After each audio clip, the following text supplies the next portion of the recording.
area in the world that is under a state of siege. They have nowhere to go, nowhere to hide. They don't have sirens, they don't have shelters, they don't have air force, and of course they have no protection whatsoever. And they started bombing and shelling by air primarily, and they destroyed at first three major high-rise buildings with residential apartments. And then they continued.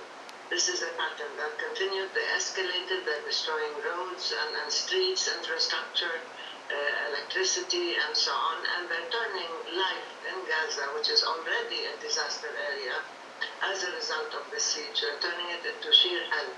And as you mentioned, there were so many people killed. It's difficult for us to talk about statistics.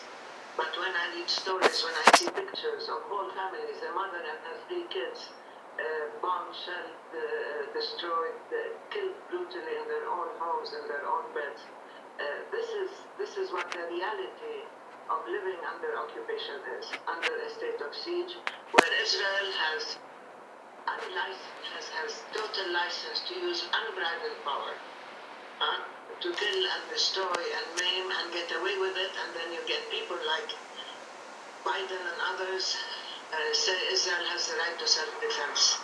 I will repeat something I've said, and I continue to say there is no normality under occupation. This is an abnormal situation, and an occupier who's oppressing a whole people cannot claim self-defense if its victims decide to strike back even in a minimal way.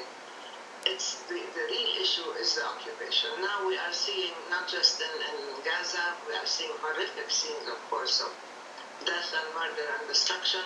We are seeing also in the West Bank, there are protest marches ongoing in every town, city and village.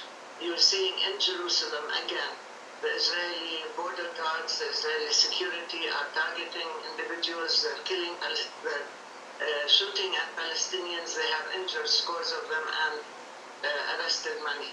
In historic Palestine, what we call 1948 Palestine, which became Israel, the indigenous Palestinians again are being targeted. They're being beaten up actually by Jewish Israelis, because they happen not to be Jewish, because Israel legislated a basic law called the nation-state law, in which it says only Jews have the right to self-determination, which meant even Palestinians who were in Palestine before Israel was created, and although they are Israeli citizens, have no rights whatsoever.